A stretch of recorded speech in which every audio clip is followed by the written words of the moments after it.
Good morning, welcome to Thehayteamtv. It is June, as you'll guess, and it's freezing bloody cold. Absolutely freezing cold. So, cows are all going up on the ground that we have cut. Here! So all the cows are going up that gate, which, well, you can see from here, it's over there, which takes them up to the block that we've cut around the home farm. So, keep getting asked what the animals are doing. So they're going up there. Help! There they go. So we may not have actually cut this edge here. We're not actually sure if we'll ever be able to get the blue power down here with edge trim.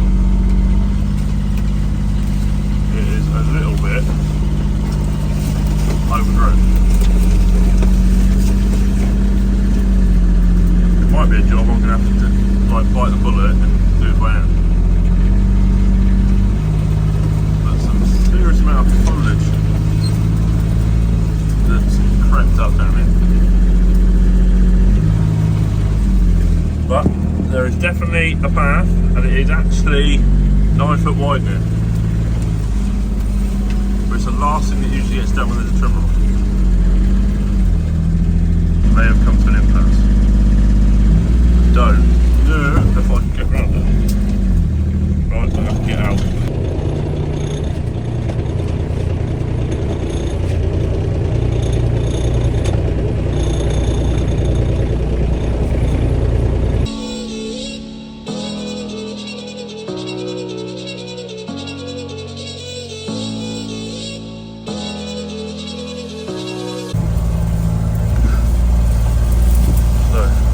Back down in a second. So this is the field they're all coming into. Come on in! Come on! And diamond jewels behind the throne, into the night, out of the dark, take to the sky, chasing the stars, all that we said, all that we are. Waiting to fly, this is the start. Hide and seek, reason and rhyme. So they have one day to basically go around this, clear. Like this is for anyone that doesn't want that going. Those of you who've got cows, you know what I mean. But they'll go for a day, clear the edges, sweep the fields, come down, like usually it'll come down just after about 2-3 o'clock and ask to go back in their yard. But they've had it because they would have cleared everything up here. So that's what the cows are up to at the moment. And as I've driven through this already, this is where it's cool, so I can get to boiling. Adam's off in the 525 to load up soil. Now those ryegrasses, guys, that we drilled last year that didn't have like the best take, I'm going to show you them right now. I'm sorry if it's too windy for you all, I can't help that. So, here is our ryegrass stand currently. There's the height it is compared to the mower. There is a lot of seed head here. It is a pretty good take in this area. This side, not quite the same percentage of take. I'll explain why in a minute. But there's a load of ryegrasses that have come up with everything else. So I've come here out of the wind so you guys can hear me better. Now you can see around that there is ryegrass seed heads floating around pretty much everywhere, mixed in with everything else. It's more prolific up in this area here from the hedge to where I am. Right, I'd say there's nearly a 90% take. Now there is a bit of a reason behind that, I don't know if you can see a white post over there, and then it goes over to that little white pole there in the hedge. We got a great big gas main that went through here years ago, so this soil got disturbed and is slowly being sort of putting itself to get back together. But grasses have generally struggled in this area, other than when they are new grasses drilled. So this is why this area is taken more than down there. Down there we've still got a lot of meadow grass mixed in with it, but generally the stand is, I'd say, well, this is a heavy crop in this field, and the field, the other side of the hedge, going that way. So something that happens with direct drilling is, depending on what weather conditions you've got, like obviously if you've got dry weather conditions or it goes dry and you put the seed in, the seed is just sat in there. Not all of them are going to deteriorate and then just vanish, so, or rot away. Quite often if they do sprout, if they can't go up because they're under stress, they'll go down, like most plants will. Now, basically, this lot, last year, instead of coming above ground, they went and set up their foundation of roots going in, obviously, and this year, they have absolutely come flying up. But something that we've got really useful, because we grow everything to seed head, now, when this lot gets tedded out, a lot of seed heads will be left on the floor, and we found in the past that it becomes more prolific with the seed that we want in it. But we're not having to, because we're direct drilling it and just adding all the time, we're not having the expenses basically of, ploughing, rotivating, spraying, spreading fertilizer, all those things are just non-existent, because it's just one job, go drill it in. Some things every now and again, we haven't done it for 4 or 5 years now, but we have gone out, got a rotivator for a while, and planted that way by just one pass, rotivate, press it with a roller, go straight in with a drill, and do it that way. We've done that, but we're trying to avoid that sort of thing now. Someone a little while ago that I spoke to, Popular Farm, thought we were actually an organic farm. We're not an organic farm. The idea is we're trying to be a low input, maximum output farm. That is the slogan that I'm going to go with. Min input, maximum output. And min input is basically trying to do as least much amount of work as we can, but if things need to be done, they still need to be done, if that makes sense. And so far it's working. Like our main input is reprocessing bales, to be honest, but it's a constant thing, and at the moment that's what all our customers want, so it's kind of a no-brainer. But out in the fields, we're trying to add seeds, various different descriptions. We're doing a bit of research on a new seed, new plant that we might start adding to our fields this year. I'm not going to divulge on too much, because if it works, I'd like to kind of get ahead of everyone before everyone else starts trying to copy. And we've got to market the product as well. So, we're always we're trying to think outside the box to get the most in, or put the least in to get the most out.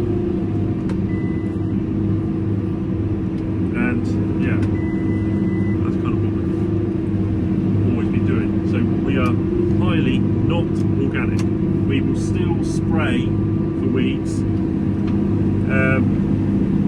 And I've been on a course recently or something, which I will chat more about in another video, I think.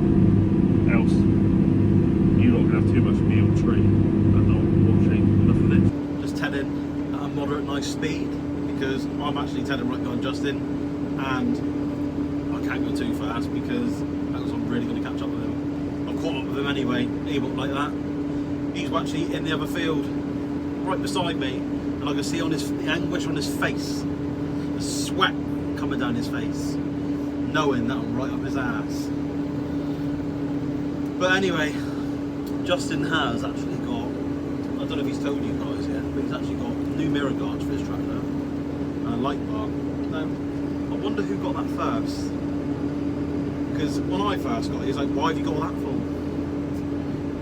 It looks pathetic. We actually used another word, but I can't say that on camera, to be honest. So anyway, he thinks he's Billy Big Balls now with his light bar going around. Every time he goes up and down the field, he's always flashing me. Oh, flash, flash, flash. Oh yeah, whatever, Justin. Told you it was cool. See, he's going to get this now, and he's going to edit it, and he's not going to know I've actually said this until he gets it. So unlucky Justin. Well, he can edit me out really, can he, to be honest? But if you're seeing it, you know he's put it in. Simple as, really, isn't it? But no, he's yeah. So he thinks he's really cool now with his real tree mirror guards and his light bar like me. Well, I've actually outdone him again, so I've actually put new lights on my tractor as well. So up yours, Justin. In rhyme, grand and glorious,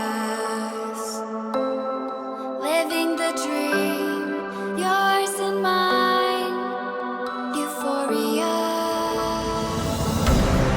hide and seek. See Justin there, look, just there. He's not mowing, I don't know what he's doing. Well, actually, I probably know what he's doing. Because down in that direction there is a main road, so what I reckon he's actually doing, he's stopped there and he's flashing his new light bar at him. He's just been doing it all day, really. Just, hey, look at me, just keeps flashing his light bar. Now, as I said earlier, we're trying to be a low input, high maximum output system, right?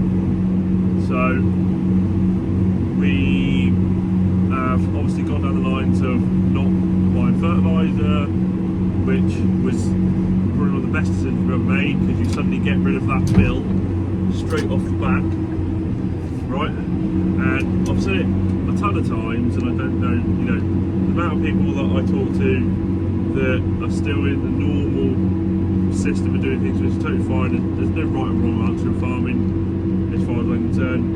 Everyone does the best they can, if that makes sense. But the amount of people I speak to, they're like, my farm just won't cope without fertiliser. And you're probably right in the short term. But long term, which is sort of where we are, long term, it's taken us 3 to 4 years to get out of everything being cold turkey and getting it off that, you know, fix, as it were. And now we're at the other side of it. And in that time, we've done lots of studying and sort of understanding the soil, what the soil requires actually, and going about different means of getting growth. Everything from, instead of like doing a third cut, we mulch all the grass in, so that's a feed and not a product.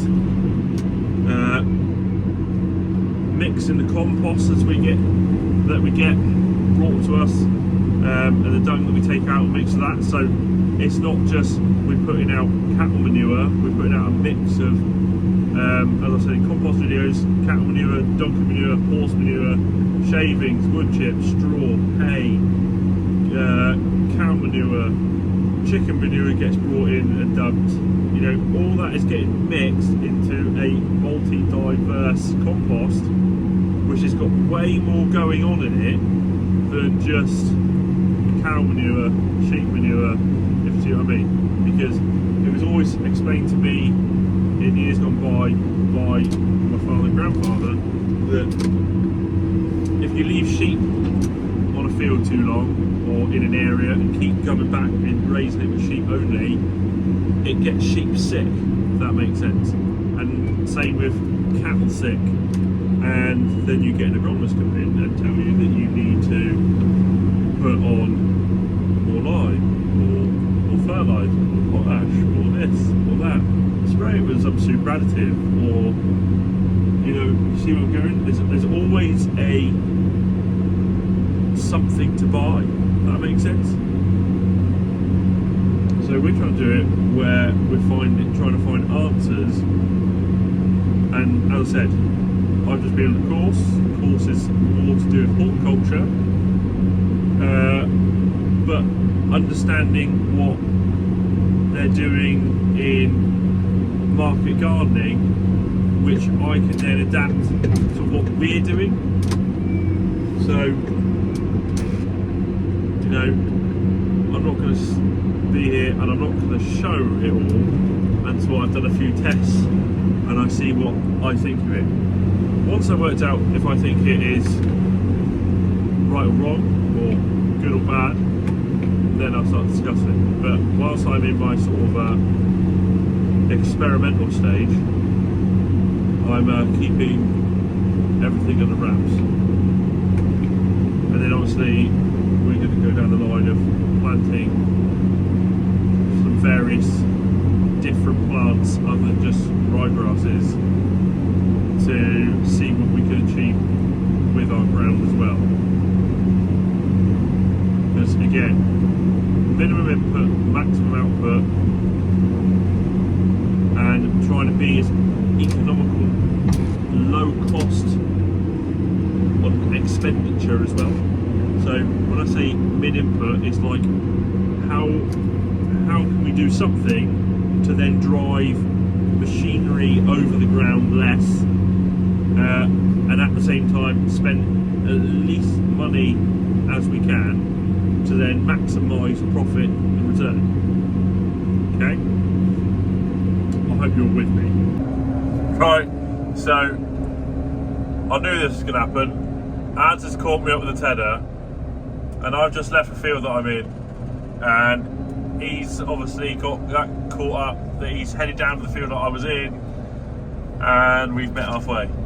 But as his rig has only got one thing on the back, and mine's got one on the front and the back, it's easier for him to go back. So he's pissed right off. He'll give everyone a wonderful wave in a second. Oh. See, really, one of us should have phoned the other one to see where the other one was. I was just hoping for the best.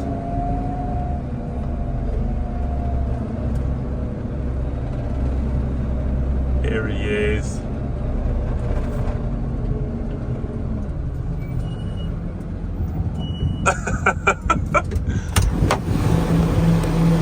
Stay.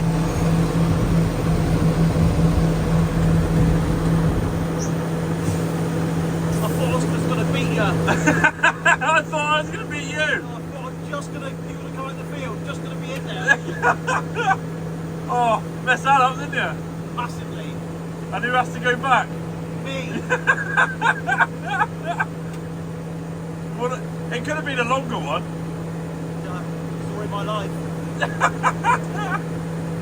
So, you caught me up pretty much. Yeah. I was hoping you were still cutting in there, but you weren't. That's it. We've got one little field left. Yeah, that's it. Because then we're supposed to, hang on. We're supposed to have, oh, you coming up here? We're supposed to have rain, fingers crossed, on Saturday. Yeah, that's what I'm saying, but who knows? I've just had this conversation with them. We could really do rain, couldn't we? Yeah, oh, 100%, yeah. Just be nice to bulk it up a little bit more, wouldn't it? Yeah. We're pretty dry now, really. We've got 3 weeks of dead dry and hot. Yeah, and hot and dry. Yeah. So wherever you are around in the British Isles or rest of the world, we haven't had a lot of rain for a while. It's still green at the moment, but it's starting to get a bit crispy. Anyway, we're going to have to get on because we're starting to hold up traffic. He'd be so happy with that.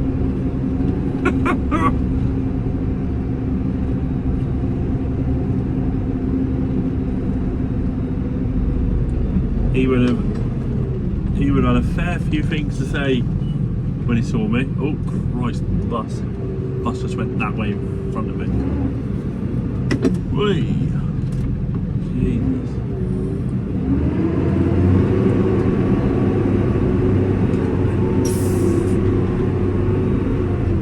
We have had had it in the past, and Adam's had to reverse back even further than like, you know, a mile and a half back on a tight road. And as it is, unless I'm really close to a wide part, I can't go anywhere really, because I turn a bit. Anyone understands machinery? If you have an implement on the back, it's moving twice or more faster than the actual tractor is, right? So you have like a big tail swing. When you got one on the front and the back, no matter what you do, you've got no swing or tail swing. And if you've got little tiny country lanes on a road like I'm on right now, fine, I'll go backwards. But when it's really cramped in, you've got trees around and stuff, yeah, I'm pretty screwed really. And you get people like that are not used to driving lanes and come down holiday, and they get really cross with me. But there's nothing I can really do about it. So I'm sort of like, I'm really sorry, but you've got to go back. And then they'll say something on a form of English language that I can't say right now. And you just got to go through it, and I'm like, yeah, I'm really sorry. And then occasionally they say a word or two too many, then you bite back. And when you bite back, they end up with like white eyes. Woo! But anyway, right, last field of this batch to cut, and fingers crossed we get rain. If we get rain, everything that we've got left, bulk up loads, and then we'll go cut it. That really, everything else isn't really hurting. And we're not, usually we cut blocks. This year we're not cutting blocks, because as we've actually run out of haylage, we haven't run out of hay yet, we've still got a bit of a barn left. But as we actually run out of product for the first time ever, we're not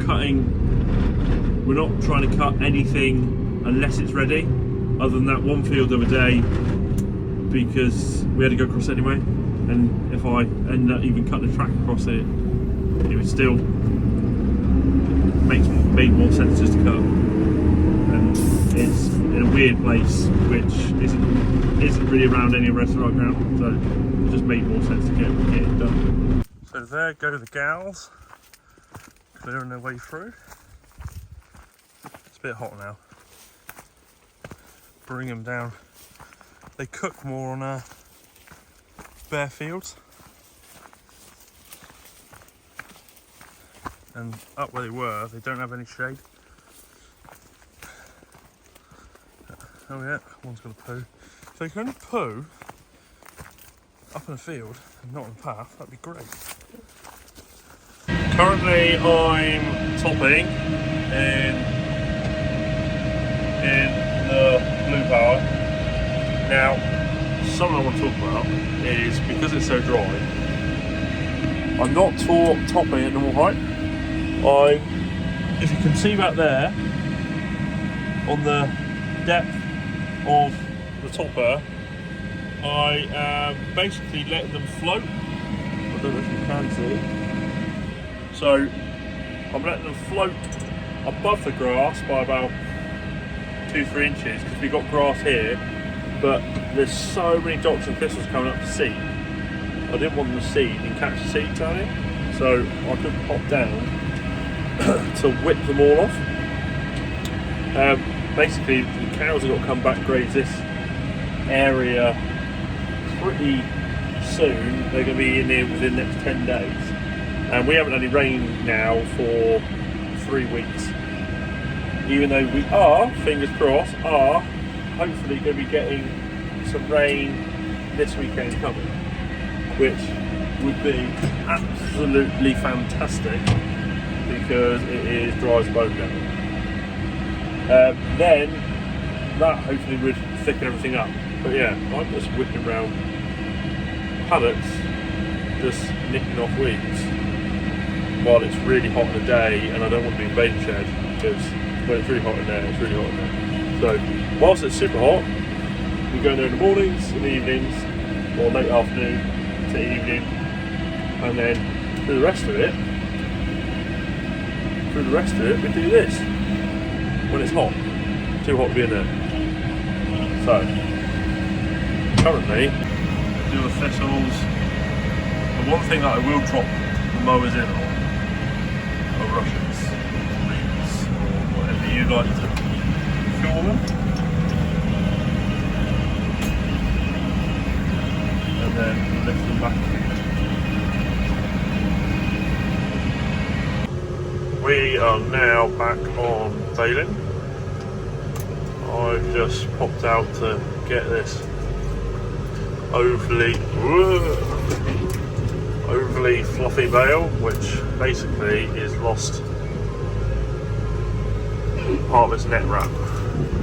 So come out with squeezers, because the squeezer should hold it easier, but it's not quite at the moment. I want to play ball with it. Right, hopefully I've clamped it now, and it will travel. Get it on a wrapper, get some wrap around it, you'll be alright. But feels we're clear at the moment. Steadily. It's a fairly large field for us. And then we will be going, I don't know if you can see, over there's another field that we're doing. Basically, we're through there. And then the baler wrapper headed down the other end of the farm to a block that we got down the other end. And we have just started and we're building the stack up where old cattle barn is, which I'll show you in a minute. Yard. Stack is filling up nice. Hopefully the stack will be fairly full by the time we finish. Wrapper is busy doing his thing. No bale there. Ty has just gone off through the trees. He's off on another bale, or off for another load of bales. Ads is finished wrapping, so I imagine, hopefully, in a minute, he is going to appear to wrap some bales too. I have one dog asleep down here. Fortunately, a bigger dog, because if he was any bigger than he is,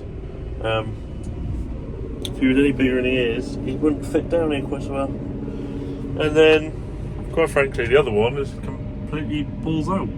That is the state of a Jack Russell in a JCB telehandler. Completely balls out. Yeah, so, sorry for just I'm just gonna try and, oh, this is awkward. Yeah, we just blur that out. Yeah, is that better for everyone? Yeah. Now you can actually note that there's a dog there and you don't have to see all his bits. You know, this is the family show. But yeah, Rhino basically passes out and sleeps in the corner of a telehandler every time we're in it. So yeah, he's happy and he'll pretty much stay like that until he has his name said a little bit louder, because last night must have been a heavy night for him and now he's out cold. So, right, hopefully in a bit Ads will appear and we'll have a chat with him too. You alright so far? Yeah? So, finished raking. Yeah, now back on spiking. Now you're back on spiking. But she looks at it's a serious rig with spikes on fastrac, doesn't it? They are flying. So otherwise everything going alright? Yeah? Nice day? Yeah, it's not over. We're not over, close to it. We're absolutely praying we get some rain. Well, fingers crossed. Let's just go for being optimistic rather than pessimistic. I'm hoping more than you. I do. I'm getting rain. If we don't, we've just got to basically knock down everything next week, because else it's been that sort of dry time where the grass will start shrinking rather than growing. It's going backwards, isn't it? So, I thought I'd get HRS on screen, just in case else you might not see him. Right now, let's have a little bit of discussion. As usual, I can't keep up with bales coming in, because the wrapping is the slowest part. Everyone on any farm knows, or anyone's wrapped bale knows, wrapping is always the slowest part. So, the best to keep up, but with two sets of spikes rolling in, always easiest. So, also what doesn't help is I haven't got plastic that I like, which is Volac, because our local merchants don't do it anymore. But But because I've been so pissed off this afternoon, I have found someone who does sell Bale top wrap. Now, let's discuss below. What wraps do you guys use, and do you find it works best for you, and also what wraps have you used in the past that you detest? Now, in the test, in the past, we've used Thehayteamtv, Rami Wrap, Visqueen, top wrap obviously, Zeus, and top wrap. The Zeus wrap, nothing wrong with that. It was a good wrap, but we've always used top wrap, and top wrap's never ever done us any harm. So it's like a case of if it ain't broke, don't fix it. Rami wrap found brittle, like as plastic ages in sunlight, it would deteriorate. Thehayteamtv, can't stand it. Now we had to buy Thehayteamtv recently, and as Thehayteamtv is supposed to be one of the best in the market, it was all which was pretty much available that we wanted in our local stores. So what happened was we bought Thehayteamtv, and I'm wrapping Thehayteamtv now, and I was wrapping Thehayteamtv the other day, and it is absolutely dog shit. I'm not holding back. It is a load of crap, and for the price of it, now Volac's expensive, but I hardly ever get out the telly out of the seat, and I just wrap until I need to replace rods, right? Essentially all I do. Thehayteamtv, I must have been out this pissing tractor seat today 30, 40 times, but every now and again the wind, like, well, I don't actually think it's the wind, the plastic splitting on the knife when it cuts. So one roll, because we got the double dispenser wrapper, one roll isn't cutting properly. For the price of bloody plastic now, its performance should be freaking flawless, if everyone gets my drift. It should not split, it should not rip, it should not tear an edge like midway through revolution of Bale wrapping. None of these things should be being uttered out of my mouth right now, but it is doing it. Next time it does it, I will put it on film and show what it's done. But it's been driving me up the wall all afternoon. Top wrap, hardly, you know, might have a hiccup once within a day, if that makes sense. But hardly ever. But every time we go back to Thehayteamtv, oh, it's just a drag. Anyway, I have found someone that does top wrap, which is Harper's Feeds. Harper's Massive Feeds, which is up in North Devon. If anyone is ever looking for a feed alternative, try Harper's Massive Feeds. And they deliver all over the counties, which is great. So now I see that there is someone that can get Volet top wrap. There'll be discussions had. So that is a plus. Now the only pro with Thehayteamtv, which I do like, is the fact that the boxes don't have any sellotape on them, and the cardboard tubes on the inside means you can just burn that and you won't break any laws. Does that make sense? So, yeah, there's my little rant over. I hate Thehayteamtv plastic, but the packaging is great. We're done. Well, I've got 4 bales left, but Adam's shooting off, so we're going to end the video now. Yeah. You tired? I'm absolutely shattered, mate. You shattered? I really am shattered. We also did a special video at Royal Cornwall, which we weren't expecting to do either.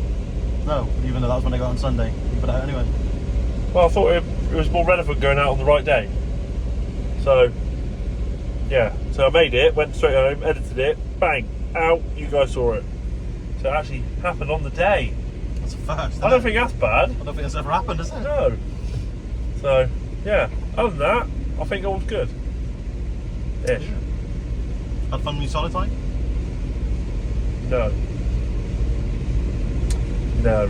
If anyone likes solishite, that is.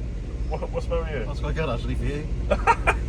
If anyone likes solishite, put in the comments below what you think of it and if it does you good or not.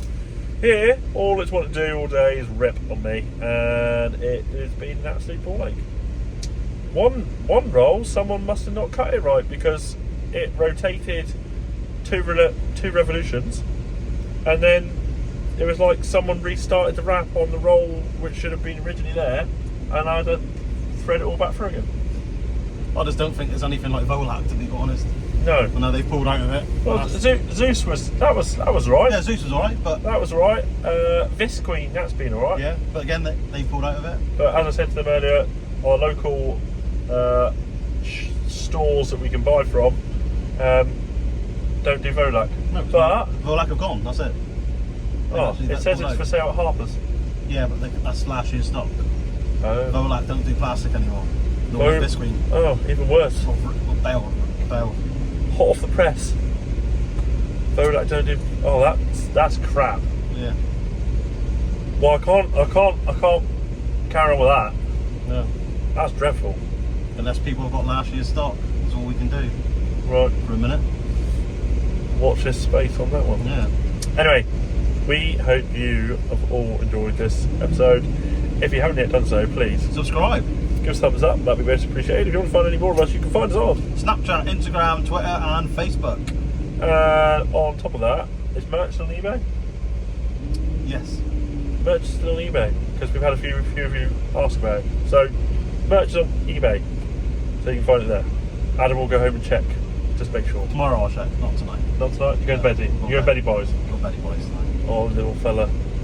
Well, from me Okay. and everyone's favourite little best friend, we'll see you next one. Cheers.